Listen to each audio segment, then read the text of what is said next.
فرمایا وَإِذَا سَأَلَكَ عِبَادِي أَنِّي فَإِنِّي قَرِيب، محبوب جب میرے بندے آپ کی بارگاہ میں آ کے میرے بارے میں پوچھے نا تو ان سے کہہ دینا میں ان کے قریب ہی ہوں، قریب ہی ہوں۔ دلیل کیا ہے؟ یہ جب بھی مجھ سے دعا مانگیں گے میں ان کی دعاؤں کو قبول فرماؤں گا، میں ان کے قریب ہوں، میں ان کے قریب ہوں۔ یہ جب بھی دعا مانگیں گے نا میں قبول کروں گا، میں ان کے قریب ہوں۔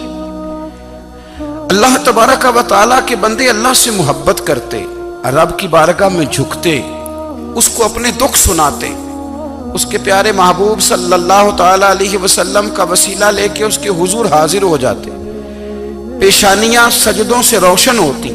ہم نا ہر چیز کے لیے وقت نکالتے ہیں، ہر چیز کے لیے، لیکن عبادت کے لیے وقت نہیں نکالتے۔ ہر شے آباد ہے، ہر شے، ہماری فیس بک بھی آباد ہے، واٹس ایپ بھی آباد ہے، ہمارے ٹویٹر بھی آباد ہیں، ہماری ہر چیز آباد ہے۔ سب سے کم آباد ہمارا مصلی رہ گیا ہے، سب سے کم۔ وہ لوگ اب ڈھونڈنے سے ملتے ہیں جن کی بغل میں مصلی ہوتا تھا۔ میرے بھائی، آپ کتنا کو دنیا کے پیچھے بھاگو گے تھکا دے گی، کتنا دولت کے پیچھے بھاگو گے تھکا دے گی۔ آپ جب اپنی زندگی میں جمع تفریق کرو گے نا تو مرتے وقت احساس ہوگا کہ سارا کچھ تو لوگوں کے لیے کیا، اپنے لیے تو کر ہی کچھ نہیں سکے۔ اور ہم عبادت کے معاملے میں بہانے بازی بھی کرتے ہیں۔ ہم کہتے ہیں اوہو رزق کمانا بھی تو عبادت ہی ہے نا، تو میں حلال روزی کے لیے جا رہا ہوں، یہ بھی تو عبادت ہے نا۔ میری طرح کے لوگ کہہ دیتے ہیں کہ میں سویرے اٹھ کے مدرسے میں کچھ اسباق دیکھتا ہوں تو یہ بھی تو عبادت ہے، میں بیان کرنے کے لیے مطالعہ کرتا ہوں تو یہ بھی تو عبادت ہے نا، اتنے لمبے سفر کر کے ملک میں دنیا میں گھومتا ہوں تو یہ بھی تو میں عبادت ہی کر رہا ہوں۔ اب اسپیشل نفلوں کے لیے وقت کس طرح نکلے، اسپیشل کر کے تسبیح میں کیسے چلاؤں، میں سارا کچھ ہم بہانے بنا لیتے ہیں نا۔ میرا سوال یہ ہے کہ یہ ساری باتیں صحابہ کو، نبی کریم کو، دیگر لوگوں کو بھی تو پتہ تھی نا، لیکن آپ غور تو کریں، 23 سال حضور کو وقت ملا، مختصر وقت ظاہراً تبلیغ کرنے کے لیے، پوری دنیا میں دین بھی پھیلانا ہے۔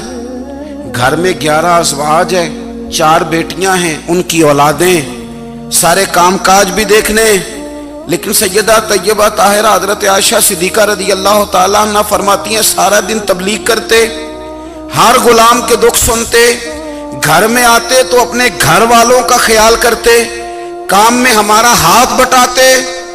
قربان جاؤں، کہتی ہیں زمانہ سارا سو جاتا لیکن آمنہ کے لال مصلی بچھا لیتے۔ دنیا سو گئی، ساری سب سو گئے، جو خدام تھے، وہ جو غلام تھے وہ سو گئے۔ صحیح مسلم میں لفظ ملیں گے، سیدہ پاک فرماتی ہیں او میرے نبی کے غلاموں، میں نے یہ رنگ بھی دیکھا ہے کہ حضور نے اتنا کھڑے رہے، اتنا قیام کیا، اتنا قیام کیا کہ مقدس پیروں میں ورم آ گئے، سوج گئے پیر، اتنے بڑے۔ دل پہ ہاتھ رکھ کے نہیں بتا سکتا کہ میرے کبھی نماز میں پیر سوج گئے، کوئی نہیں بتا سکتا۔ بچوں کی روٹی کماتے تھک گئے بات الگ ہے، ہم سیر کرنے گئے تو تھک گئے بات الگ ہے، لیکن عبادت میں یہ بھی تو مسلم شریف ہے نا، یہ بھی تو دین ہے نا، یہ بھی تو حضور کی سنت ہے، یہ بھی تو وہ چیز ہے جو کریم کی آنکھوں کی ٹھنڈک ہے۔ سیدہ فرماتی ہیں پیروں میں ورم آ گئے، اور ساری رات ہی حضور نے نماز پڑھی اور ایک ہی آیت بار بار دہرائی۔ مسجد نبوی میں بلال حبشی نے فجر کی اذان دے دی اور حضور ابھی مصلی پہ تھے، کریم فارغ ہوئے، میں نے عرض کی یا رسول اللہ صلی اللہ علیہ وسلم، آپ کے تو صدقے اللہ اگلے پچھلوں کے گناہ معاف کرے گا، تو آپ اتنی آہوزاری کیوں فرماتے ہیں؟ آپ تو شفیع ہیں، آپ تو انبیاء کے امام ہیں۔ تو حضور نے فرمایا عائشہ تم نے گنوایا ہے نا میرے اللہ کی مجھ پر کتنی رحمت ہے، افلا اکون عبدا شکورا، فرمایا اگر اس نے اتنی نعمتیں دی ہیں تو کیا میں اس کا شکر گزار بندہ نہ بنوں، میں شکر گزار بندہ نہ بنوں اس کا؟ پھر اگر اتنی نعمتیں اس نے دی ہیں، مجھے اتنا نوازا ہے، تو پھر میں اس کے سامنے سجدے نہ کروں؟ او میرے بھائی، بڑے قابل فخر لوگ ہیں ہم کہ ہم نبی پاک کے غلام ہیں، ہم قابل فخر ہیں کہ نبی کریم کے غلام ہیں، کیا کبھی اس غلامی کے شکرانے میں بھی 2 نفل پڑھے کہ یا اللہ تیرا شکر ہے تو نے ہمیں حضور کا غلام بنایا ہے؟ یاد رکھیں کہ اپنی روحانی زندگی کو آباد کریں، استغفار پڑھیں، تسبیحات کریں۔ حضرت عبداللہ ابن عمر رضی اللہ تعالیٰ عنہ حضرت عمر کے صاحبزادے، مکہ مکرمہ میں ان کی قبر ہے۔ میں نے جب انہیں پڑھا تو مجھے ان سے بڑا پیار ہو گیا، لیکن آپ کو پتہ ہے وہاں جا کے کسی شخص کا مزار تلاش کرنا یا پوچھنا ایک مشکل کام ہوتا ہے۔ تو ایک دفعہ میں مکہ شریف میں حاضر تھا تو ایک گاڑی والا ڈرائیور مجھے کہنے لگا کہ مولانا میں آپ کو جانتا ہوں، مجھے آپ سے محبت ہے، ایک بات بتاؤں آپ کو۔ میں نے کہا بتاؤ۔ کہنے لگے حضرت عبداللہ ابن عمر کی قبر دیکھنی ہے۔ میں نے کہا یہ تو نہیں کہہ رہا، یہ کسی نے بندوبست کرایا ہے، یہ اللہ نے تیرے دل میں بات ڈالی ہے، یہ ہو گیا تو لے چل مجھے۔ حضرت عبداللہ ابن عمر کو نبی پاک نے فرمایا تھا راجل صالح، یہ نیک بندہ ہے، یہ متقی آدمی۔ حضرت عبداللہ ابن عمر رضی اللہ تعالیٰ عنہ سیدنا فاروق اعظم رضی اللہ تعالیٰ عنہ کے صاحبزادے ہیں، اور ان کی ہمشیرہ سیدہ حفصہ رضی اللہ تعالیٰ عنہ حضور کی زوجہ محترمہ ہے۔ ایک دن اپنی ہمشیرہ سے کہنے لگے کہ نبی کریم صلی اللہ تعالیٰ علیہ وسلم گھر میں آئے نا، اور اگر حضور غم امت میں پریشان نہ ہوں، طبیعت کو حشاش بشاش دیکھو، تو ذرا پوچھنا تو صحیح حضور کا میرے بارے میں کیا خیال ہے، پوچھنا تو صحیح کہ کریم کی بارگاہ میں میرا کیا مقام ہے، میرے بارے میں حضور کیا فرماتے ہیں۔ اب بہن کو کام بتائے، اور بتائے بھی بھائی، اور پھر بہن وہ کام نہ کرے، یہ تاریخ میں ہوتا نہیں۔ حضرت عمر فاروق رضی اللہ تعالیٰ عنہ کی صاحبزادی ام المومنین رضی اللہ تعالیٰ عنہ فرماتی ہیں کہ میں تو بس منتظر تھی۔ انہوں نے تو کہا تھا نا کہ اگر تم حشاش بشاش دیکھو تو بات کرنا، لیکن حضور تشریف لائے، میری باری تھی، میرے گھر تشریف لائے، کھانا پیش کیا تو فوراً میں نے عرض کی حضور ایک بات پوچھنی تھی۔ تو حضور نے فرمایا پوچھئے۔ میں نے عرض کی حضور میرے بھائی عبداللہ ابن عمر کے بارے میں آپ کا کیا خیال ہے؟ نوجوانوں میری بات پہ غور کرنا، میرے بھائی کے بارے میں آپ کا کیا خیال ہے؟ تو نبی کریم صلی اللہ تعالیٰ علیہ وآلہ وسلم نے میری طرف دیکھا، اور پھر حضور زیر لب تھوڑا مسکرائے، اور بریلی کے امام کہتے ہیں کہ حضور مسکرا دیتے تھے نا تو جو بڑا دکھی ہوتا تھا وہ بھی ہنس پڑتا تھا۔ اب سوال پیدا ہوتا تھا کہ پھر تو اس مسکراہٹ کے لیے انتظار کرنا پڑتا ہوگا کئی مہینے کہ حضور مسکرائیں تو رونے والے ہنسیں، تو اعلیٰ حضرت فرماتے نہیں، انتظار نہیں کرنا پڑتا، یہ مسکراتے رہنا تو حضور کی عادت ہے۔ جس کی تسکین سے روتے ہوئے ہنس پڑے، اس تبسم کی عادت پہ لاکھوں سلام۔ یعنی یہ تو عادت ہے حضور کی مسکراتے رہنا، اس کے لیے انتظار نہیں کرنا پڑتا۔ بھائیو آپ خیال رکھیں گے، غور کریں گے، حضرت عبداللہ ابن عمر رضی اللہ تعالیٰ عنہ کے بارے میں پوچھا تو سیدہ فرماتی ہیں کہ نبی کریم صلی اللہ تعالیٰ علیہ وسلم نہ زیر لب مسکرائے اور فرمایا حفصہ تیرا بھائی ہے تو اچھا، لیکن میں نے سنا ہے کہ عشاء کی نماز پڑھتا ہے تو فجر تک سویا ہی رہتا ہے۔ او نوجوانوں، 10 بجے تک سونے کی بات نہیں ہوئی، 9 بجے تک سونے کی بات نہیں ہوئی، 11 بجے اٹھنے کی بات نہیں۔ حضور فرمانے لگے میں نے سنا ہے کہ عشاء کی نماز پڑھ کے سو جاتا ہے اور فجر تک سویا ہی رہتا ہے، اسے چاہیے کہ تہجد کے وقت اٹھا کرے، اللہ کی بارگاہ میں حاضر ہوا کرے، آہوزاری کرے، سجدے کرے، عبادت کرے، اٹھتا ہے اور فجر میں جا کے اٹھتا ہے۔ حضرت جناب حفصہ رضی اللہ تعالیٰ عنہ کہتی ہے میں نے جناب عبداللہ ابن عمر کو پیغام دیا اور میں نے کہا میرے جوان بھائی سن، نبی پاک نے فرمایا ہے تو اچھا پر تہجد میں نہیں اٹھتا، نفل نہیں پڑھتا۔ او میری ملت کے جوانوں، مزہ نہیں آ جاتا جب ساری دنیا سوئی ہو، ساری دنیا، اور بستر بھی گرم ہو اور نیند بھی پورا غلبہ کر رہی ہو، اور اچانک گھنٹی بجے دماغ میں، آنکھ کھلے، گھڑی پہ نظر پڑے، 3:30 4 بجے کا پیغام گھڑی بتائے، اور کوئی چڑھتی جوانی والا اٹھ کے وضو کرے، اور جب وہ مصلی کھول کے بچھائے تو مدینے والے محبوب کہتے ہیں کہ ہر نماز پہ رب ثواب دیتا ہے، اور جو اٹھ کے تہجد کی نماز پڑھے اسے دیکھ کے تو رب مسکراتا ہے، جو اس کی شان کے لائق ہے، جو اس کی شان کے لائق، وہ مسکراتا ہے، خوش ہوتا ہے کہ میرا بندہ تہجد میں اٹھ گیا، وہ مسکراتا ہے۔ کاش ہماری صبحیں کبھی اپنے مالک کے نام ہو جائیں، کاش کے صبح حضرت ابو الحسن رحمت اللہ تعالی علیہ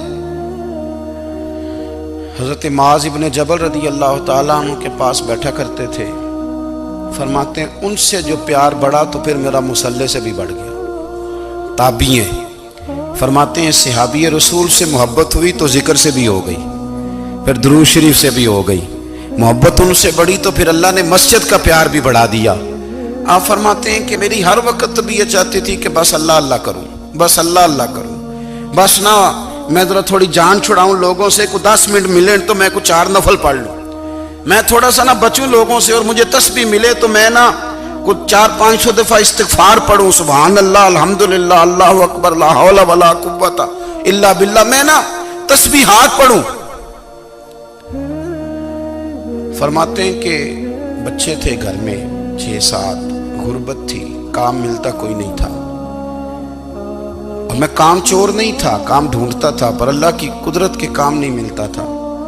فرماتے ہیں کہ میں نے ایک دن اپنی اہلیہ سے کہا کہ آج میں پھر جاتا ہوں کام ڈھونڈنے، تو میری بیوی بڑی فرما بردار تھی، پر اس دن نہ غربت کے ہاتھوں تنگ آ کے کہنے لگی آج نانا کوئی تو چیز لے کے آیا، تو مجھ سے بچوں کی بھوک نہیں دیکھی جاتی، یہ سب روگاں دا روگ محمد جس دا نام غریبی، کنڈ بلا کے لنگ جاندے نہیں دوست یار قریبی، آج نہ کچھ لے کے آیا تو میں بچے لے کے چلی جاؤں گی۔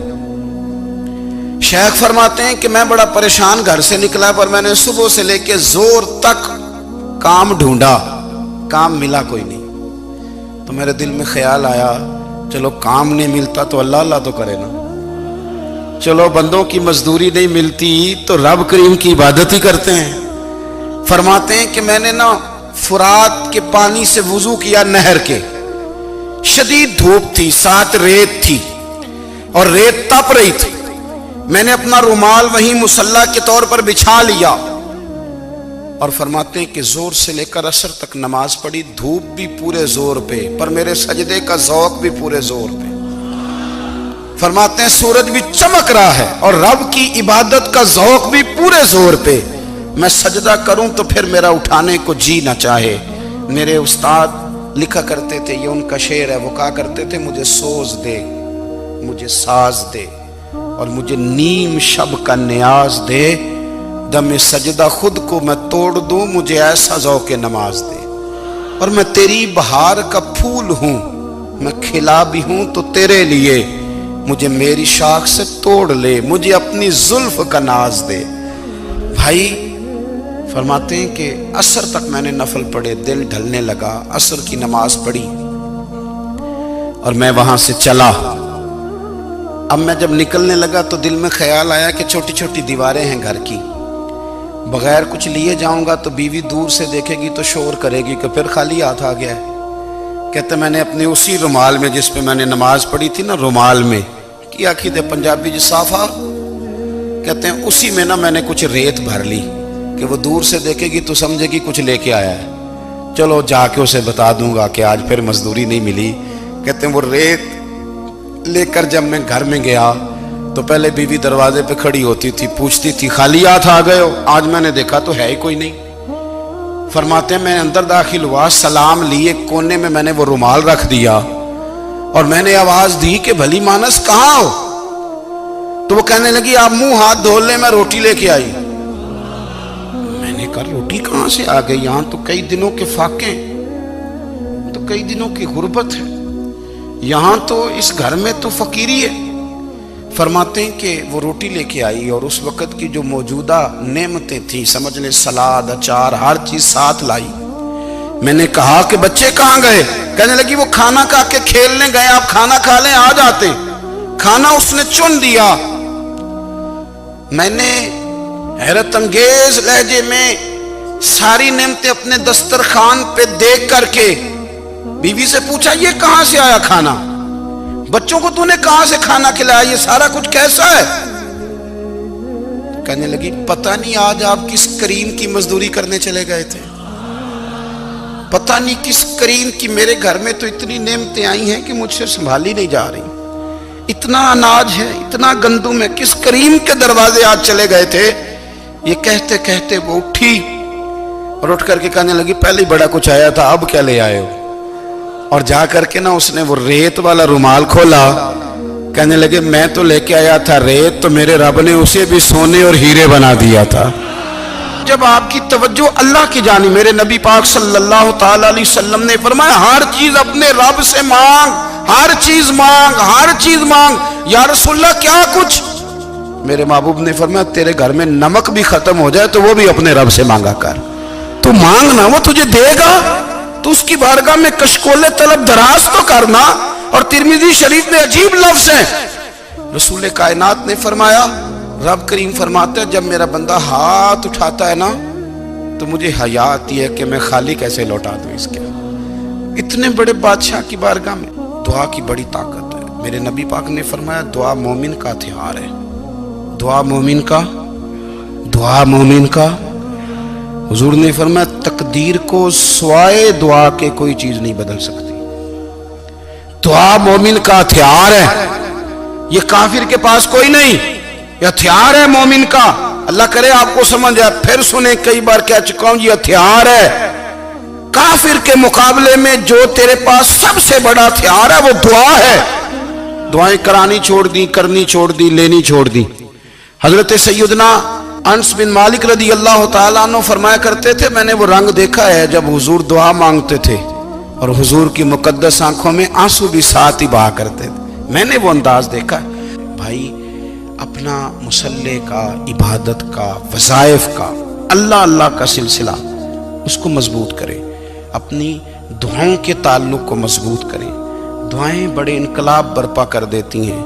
ہم تھوڑے تھوڑے نا جب سے خشک ہوئے ہیں نا، خشک، اور میری تو جماعت ہی صوفیاء کی جماعت تھی، ہم تو داتا علی اجمیری کی جماعت سے، ہم تو خواجہ اجمیری کی جماعت سے، ہم تو شیخ احمد فاروق سرہندی کی جماعت سے، ہم تو صوفیاء کی جماعت۔ ہماری جماعت نے بھی وہ تعلق جو ہمارے بزرگوں نے بنایا تھا۔ بزرگ اللہ کے قریب کیسے جاتا ہے؟ تو ہمارے یہاں نا بہت سارے لوگ کہتے ہیں جی نظر ہو گئی تو کام ہو گیا۔ بھائی جو بخاری مسلم میں طریقہ ہے نا اللہ کا قرب پانے کا وہ تو نفل ہے۔ نبی کریم علیہ السلام نے فرمایا بندہ نفلوں کے ذریعے رب کے قریب جاتا ہے، اور اتنا قریب جاتا ہے کہ پھر اللہ اس کی زبان بن جاتا ہے، اللہ اس کی آنکھیں بن جاتا ہے، کان بن جاتا ہے، ہاتھ اور پیر بن جاتا ہے۔ تو یہ تو عبادت ہے، یہ تو اللہ کی بارگاہ کی حاضری ہے جو آپ کو اللہ کے قریب کرے گی۔